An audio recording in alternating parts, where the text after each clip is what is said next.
on, Rangers! Come I on, missed the whole game.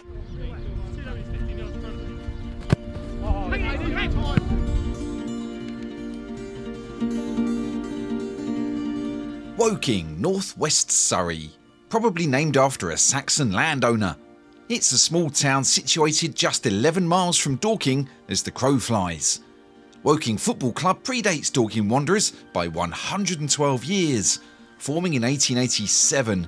They faced financial ruin in 1908, but a kinship with Bolton Wanderers helped them survive. Since then, they've spent much of their existence in what is now known as the Isthmian League. More recently, they've bounced around the National League, returning to the fifth tier of English football in 2019, where they've just about managed to survive ever since. Despite being one of Dorking's closest neighbours, tonight's match is the first time that the two clubs have ever met, as this is the first season in which they find themselves in the same division. And not only that, but the two clubs are right next to each other in the National League table. Look, so this mob are 3 points ahead of us, okay? Just 3 points. And for me, it's a massively winnable game. The bit we'll have to bring tonight is the bit that we bought Saturday. Possession second half, which was fucking brilliant Saturday. A few decisions tonight have been made around that team that finished that game. And, you know, I was really impressed because your default setting in this division has to be to win your battle. You know, the strikers have to be roughed up. The centre mid, you have to be stronger than them. Win the first, win the second. The full-backs, you have to get facing their own goal. You have to win the battle in this division. There ain't no team in this division that will give you a game of football like you'd get in other divisions. So we'll have to win the battle because all the rest of the stuff I've got here that's great, it'll count for nothing if we don't win the battle. So the opposition, they are old school. Definitely a formation I like playing against because obviously it's rigid. And it's ironic, isn't it? Because they're a rigid team, it's no coincidence that they're hard-working because in a rigid team, you have to be really hard-working. You have to close down other people's space all the time. They're 4-4-2, okay? Our defensive structure, this would be Jebby, Niall, Josh. So Niall and Josh, they've got two lads, 6'2", that just like pivot the team. Find the 3v2 overload, Dan Lincoln, that's your job with the help of the boys at the back. Shallow as possible, yeah. Win the fucking battle and just keep the ball all over the pitch. Just transfers, keep the ball. Know when to slow the game up with the away team. Know when to slow it up, know when to speed it up. So if the warm-up's good, then we'll have a great evening. Think Maidstone, think Barnet. Great evenings, yeah? Okay? Let's go, boys. 5-2, yeah? Gallagher suspended. Obviously we've got Isaac, Barry Fuller that are injured, so we're going to go to a back four. We spoke about learning from sort of previous situations. We had a really good win in the game before Altrincham. I think we beat Dagenham 5-1. Went away from home against Altrincham on their turf on a Saturday afternoon in the north. Set up as a back three, makeshift back three. Today, if we'd have played a back three today, it would have been makeshift. And they play a 4-4-2. Would have meant, you know, people that aren't natural back three players marking wingers, so they would have got run ragged. It had to be a back four for security reasons. So that means that Ots, who done brilliantly Saturday, we're only playing one striker, so we're going to go pace high, Bauman, Mewett, Seeger. There's a little bit of everything, as I always say, you know, there's some boys that are playing because they've done really well second half. The midfield three, Jeb, Taylor McManus, I thought won us a game in our last match. Little bit of everything really, so we're finding our feet with it still, to be honest. I still don't feel yet like in a position where I can say we're going to win or going to get beat 3-0. I'm not in a position where I do anything else other than think, well, we'll see how today goes. I'm not consolidated enough yet with it in my head.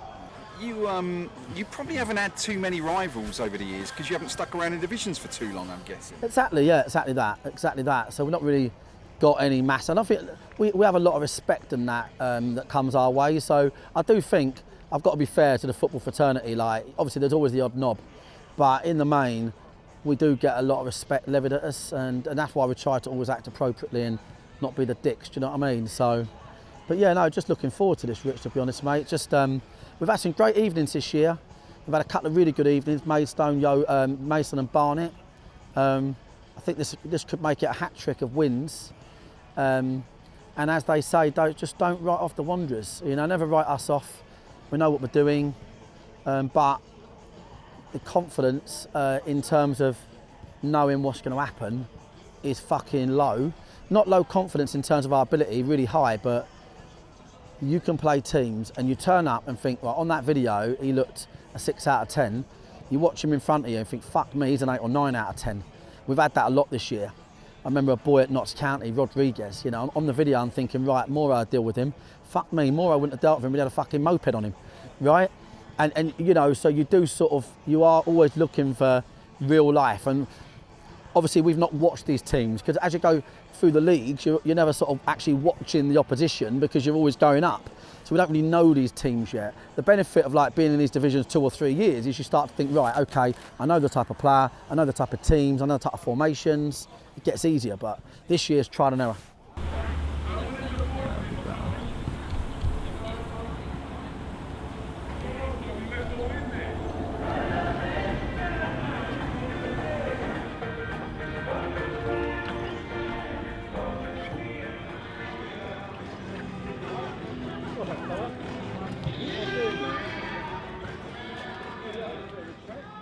How long have you been a Woking fan? Well, ever since I moved to Woking, so around 5 years ago. Okay. 5 years, just I've been local. I've come to see Woking ever since. My dad played at the club when he was younger. We've been coming here ever since I can remember, really.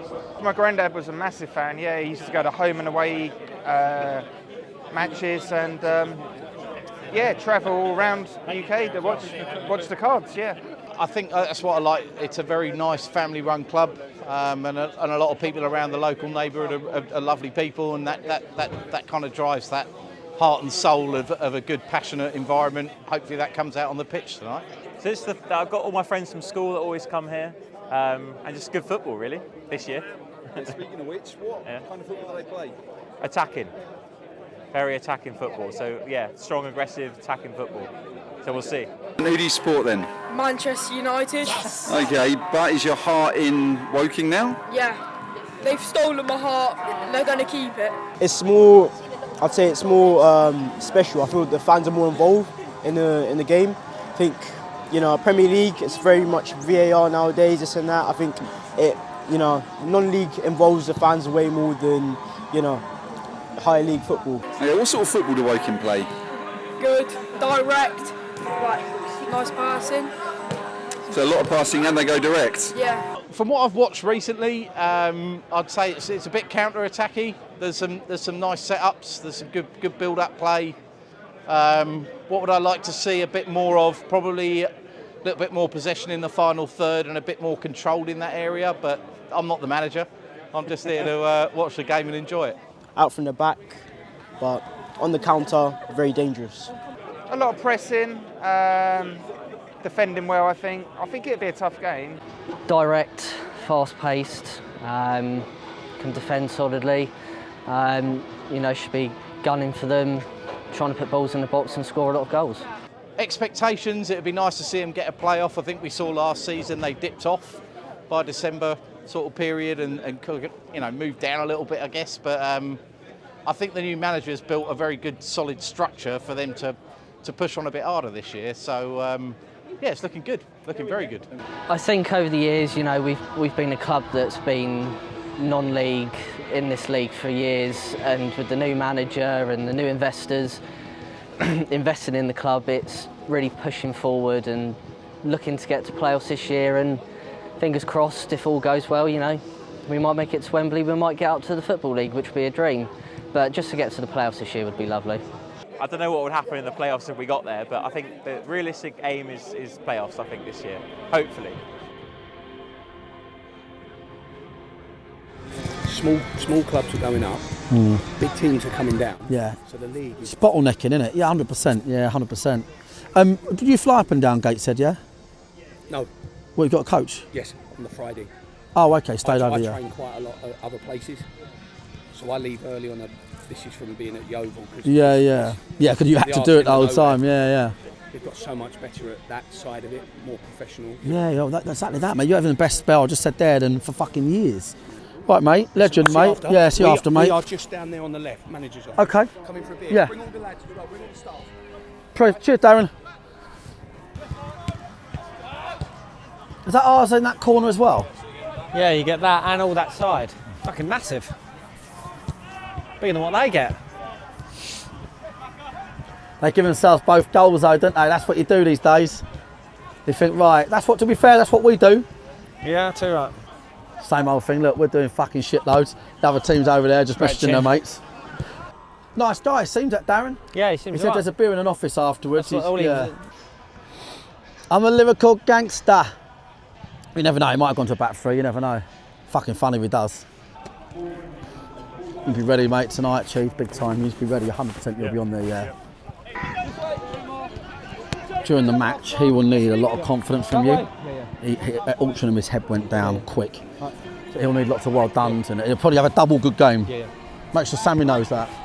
So they've got 3 changes. Keep listening while you're getting ready. One is that Joe, whatever his name is, not played that much football this season, centre half. So number 4 is not playing left centre back. You listen to me, lads. And when I say carry on, it doesn't mean carry on, don't listen. Keep listening. Do what you want to do, just listen, right? They brought in the boy they bought from Wealdstone up front. So he's an off-the-shoulder pace striker and it's his debut, okay? I don't like playing against debuts, I'll be honest with you. Sammy? He's off the shoulder. Brown. He's off the shoulder.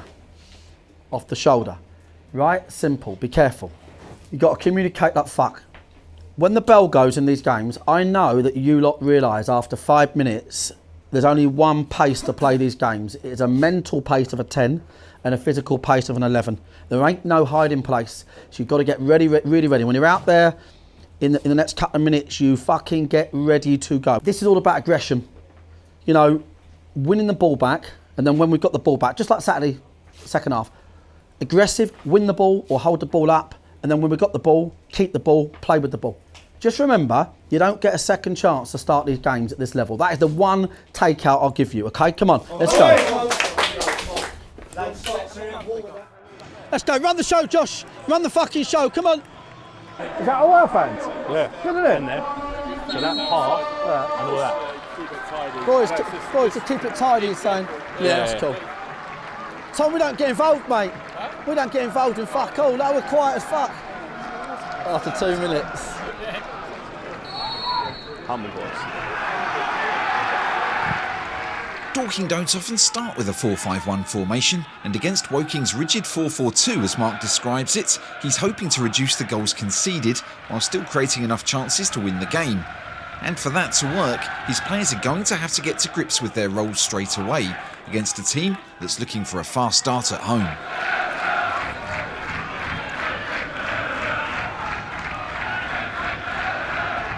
Woking have immediately pushed Dorking back, and they're doing all they can to capitalise on the fervent atmosphere and get in behind the Dorking defence. Stay! 4-4-2.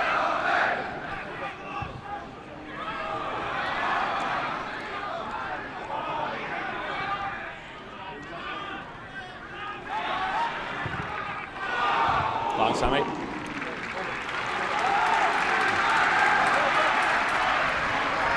When Dan Lincoln gets a goal kick, the Dorking bench get their first chance to figure out what their options are for playing out from the back. Too high, Bobby!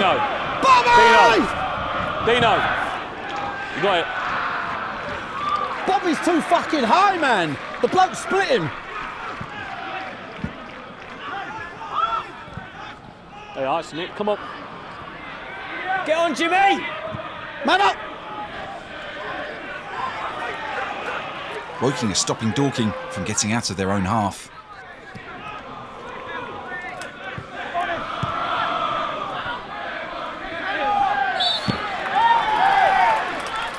Josh Taylor gets away with that one, a challenge that's indicative of the early frustration the players are feeling. Marc and Beardy clearly think the answer is to bring Bobby Joe Taylor into play on the left-hand side. On the way, Bobby!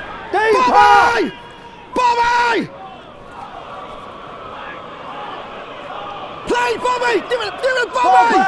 Give it to him! Jimmy, get on. Jimmy, get on. Jimmy, get on.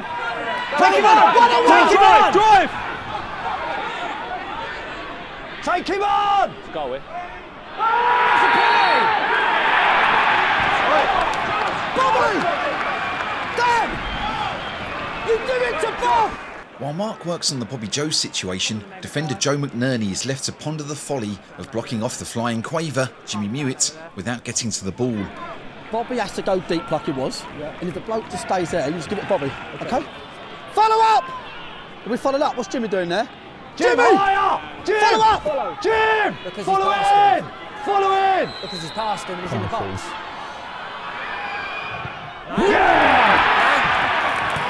I would say it is. Good start. The Sega Game Gear sends keeper Craig Ross one way and slots the ball straight down the middle to give the Wanderers a surprise early lead. Woking go straight back to what they were doing pre-penalty, looping the ball over the midfields and looking for the seconds. Ed Harris and youngster Dan Quick are especially busy, with Harris heading the ball away as much as possible and Quick dealing with Jake Vokins down the flank.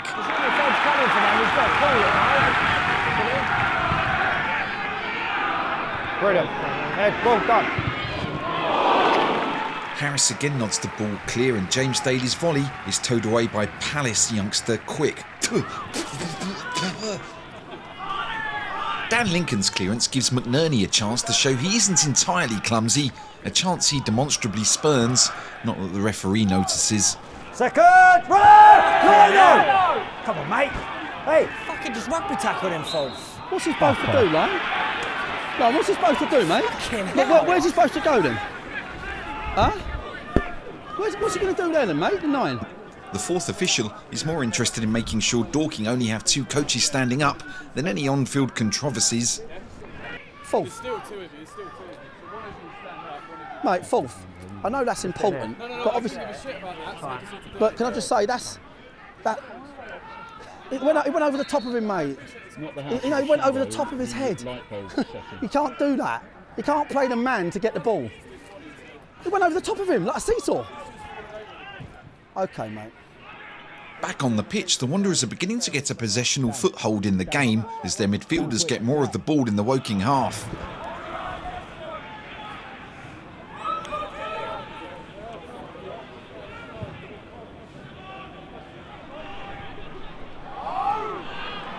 The relentlessly dangerous Seb Bowerman crosses for Jimmy Mewett and he heads back across goal. Oh, Jim.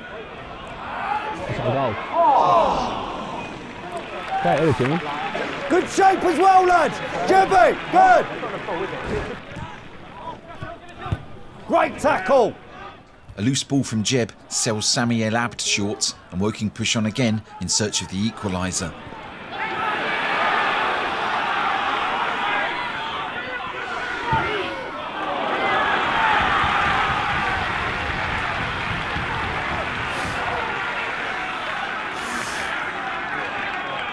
Patience.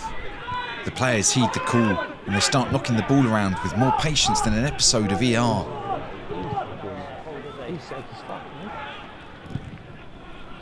Relax.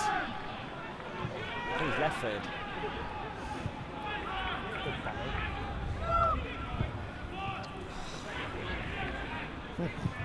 Good. One ball to Jimmy! One to Jimmy! Take him away, come and get it. Stay still. Take him on, go on. Stay away, Josh. Oh, he's got a run on him, Forward! Forward! Get out of the way, ref. Make sure you're right here, Ed. Dan, just tuck around a little bit. Go on, son. Get in the box, Jimmy! Oh! Brilliant, boys! Good, Dan. Quick pass. Fucking brilliant start. It's fair to say that the match has had an air of tetchiness about it, and it's equally fair to say that Joe McNerney hasn't had the most auspicious of games, and both elements are about to clash, like McNerney's elbow and Ryan Seeger's face. Fucking elbow! False! He's done that fucking elbow in the head!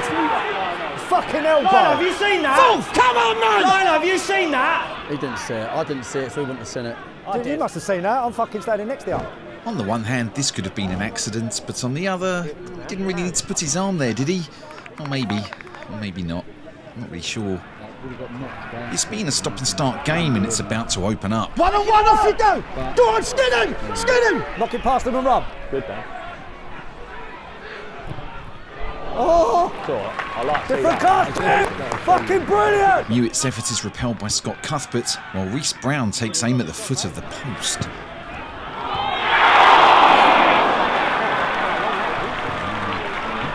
James Daly then pulls the strings for Jake Vokins to test Dan Lincoln.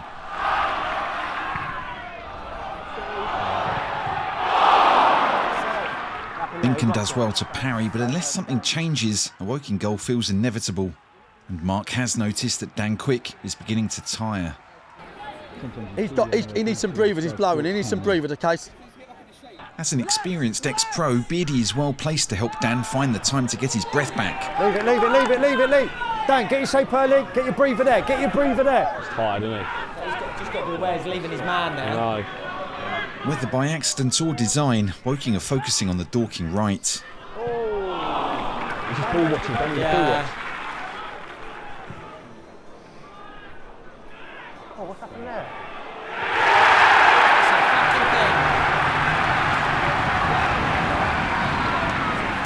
Josh Casey's corner is perfectly targeted at the back post, where the ball bounces kindly for Porriga Monde, who jabs it back across Dan Lincoln's goal to get Woking on level terms.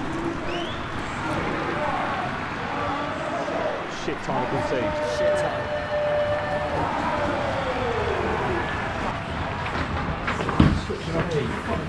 Switch off for 1 fucking minute, boys. Fuck's sake. Whose man is he? The first one's come off my shoulder. My man. Yeah, not that, it's the throw-in. Should be getting behind us from the fucking throw-in. Yeah, a couple of times you shout to switch on early and we're not doing it good. I'm seeing it across the line, I know fucking some people might be like feeling a bit hard, but it doesn't matter. If you hear me scream, I scream 5 times to get on the pitch and the second ball doesn't come in there because we're tired. That's all it is, it's just small information, you've got to just listen. I know it's tough. Right, listen. Listen, a game's 90 minutes, so it don't matter when they score, okay? So don't worry about it at all, okay? Don't worry about a thing. Dan, if you're blowing, you must keep your defensive shape. Don't blow ahead of the ball, okay? It's not a problem. You know, Dan hasn't played. You've had a great first 25. As you started to blow, you're blowing and walking in dangerous areas and then play's missing you out, Dan, okay? If you're blowing, just sit level with Ed and Sammy and just make sure you are the last line of defence. That's your job, okay? Not an issue. We carry on. Nothing's an issue at all. Great save, Dan. We've had some great chances, some great moments, okay? Some really good moments, yeah? Really good moments. Jebby, last 20, really good. It's really easy to keep the ball moving. Every time sometimes you can just bounce Sammy or Ed because obviously the centre forward's dropping on you, so you can just bounce Sammy or Ed. That's easy. I think they have got players that are blowing. I think they've got boys that are blowing. I think the centre-half that's come on was injured. That's why he didn't play Saturday. He's on the bench because they only have 3 subs, outfield players. Listen to me. So I think there's going to be loads of mileage in the game for us. Loads of mileage, okay? I'll be honest, the way you've played out under pressure has been fucking great. I'll be happy if you defend first even more and just hook the ball away. I do think hooking the ball away is my preferred route today. Right? I don't think you want to start trying to overplay. So yeah, I think there's loads of mileage in it for us. And even if they go and get a fucking second or spawning one, don't worry about the crowd and don't worry about nothing. There's a 3-2 in it, a 4-2 in it. There really is. Because we're really good. And I just feel like the type of team they are, the longer this game goes on, I feel like we can get stronger. Just do your jobs, that's all you got to do. Okay? As you may have surmised, we record this bit last, the bit about the kits, for fcfootballkit.com. We were kind of hoping this cold would go away. We really like Woking's kit. It's a really nice design. It's interesting, isn't it? It's quite unique. Not as unique as fcfootballkit.com. Can you have ranges of uniqueness? Surely something's either unique or it's not. I don't know. Anyway, we really like fcfootballkit.com because their kits are unique. Marc's planning to make changes inside the first 10 minutes of the second half, but if Woking start the second as they did the first, it might be too late. Turn, man on now. Go on, Seb, go on, Seb. Bobby, shoulders, just talking through, Bob.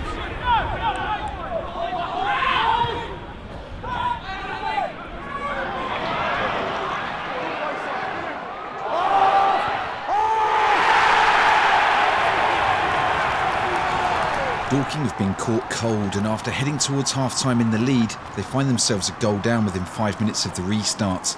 Reece Brown's stunning control allows him to pick a pass to Porrick Amond, and he gets goal side of Bobby Joe Taylor before slotting the ball past Dan Lincoln. Bobby's down, Izzy! Izzy! Dino's calling for Izzy the physio as Bobby Joe Taylor is down with a potential groin strain. It means Marc's going to make 3 changes all at the same time. We're doing all 3. All 3. Seeger! Otway, McShane and Cheadle are entering the game. The changes have an immediate effect, and Dorking's response to the setbacks keeps them camped in Woking's half. Ed Harris's crunching tackle gives Josh Taylor a chance to carry the ball forwards before he finds wingman Seb Bowerman. Take it on, Seb.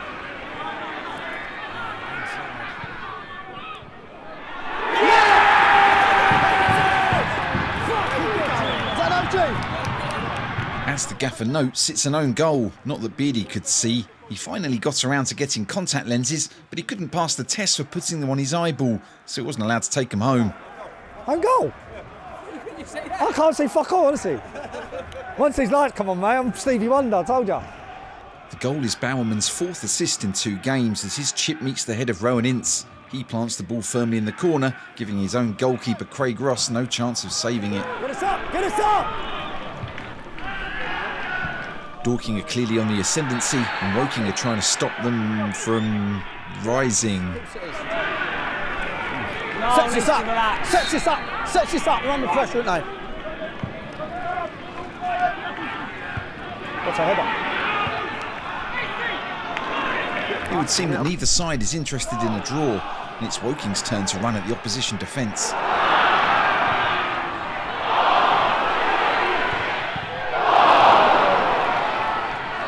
Jake Vokins has Dan Lincoln beaten, but Samuel Ab's knee remains imperious.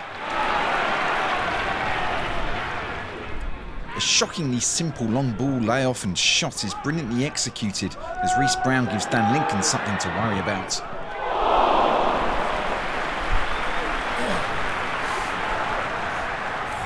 It goes, it goes. James McShane's delicate curled chip gives Bowerman another crack at former Millwall right back Dan Moss. Said, love that. Finish.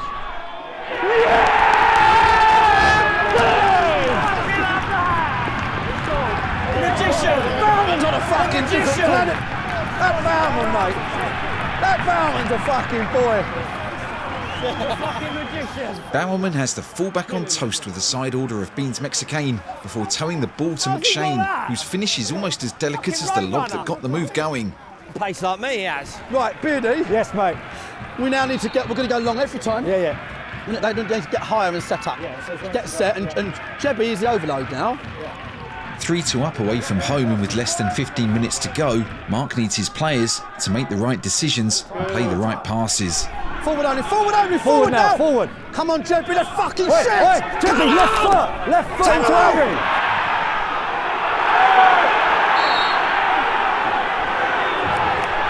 Full foot, Jim!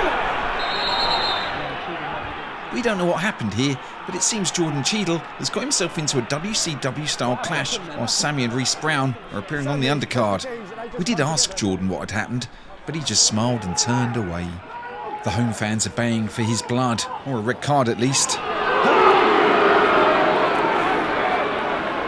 Lads, listen to me, listen to me. You go back to 4, you go long, and you get up the pitch. Do everything you do goes the other side of them. Put them under pressure to concede a 4th. When we get those dead, get the back 4 up and go long. Wanderers are under intense pressure from the home side, and they're looking for a release. No, stand up, stand up. Harry does well to win the free kick, but Sammy's next move is, well, it's not ideal, is it?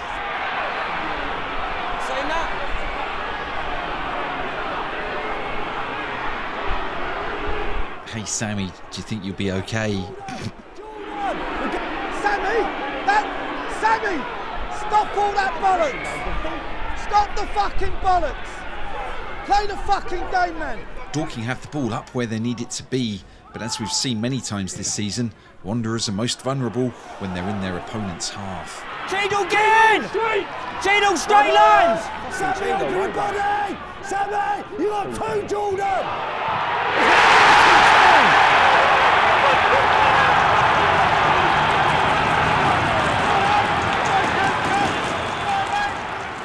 A swift counter finds Ricky Corboa on the left, and with bodies flying forward, Sammy and Jordan can't cover all the attackers. James Daly then slips the ball into the box, where Reece Brown slots home the equaliser. We're too busy fucking trying to win an argument, mate. Sammy! Get on with the game!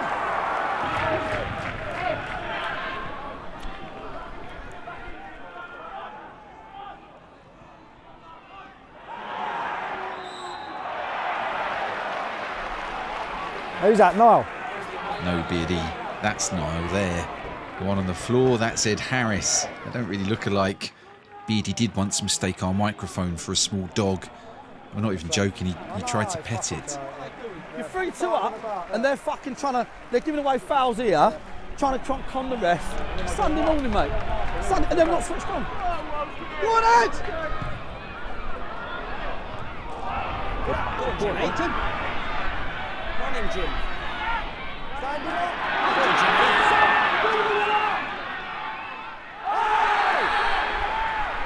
Knowing his mistake could cost his team the game, James Daly takes Jimmy Mewett down, showing the kind of nous that Dorking are perhaps lacking. That's what we need to do more. With the whistle imminent, Jack Jebb looks for Ed Harris's head, like Michael Biehn at the end of The Abyss when he's lost his mind and wants to blow up the aliens with a nuke.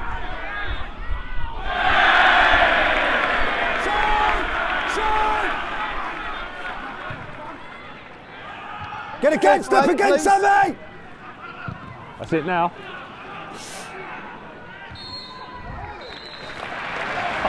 All the best, fella. All the best, mate. Great game. Apart from the first fucking worm, but a great game other than that. You'll sit back.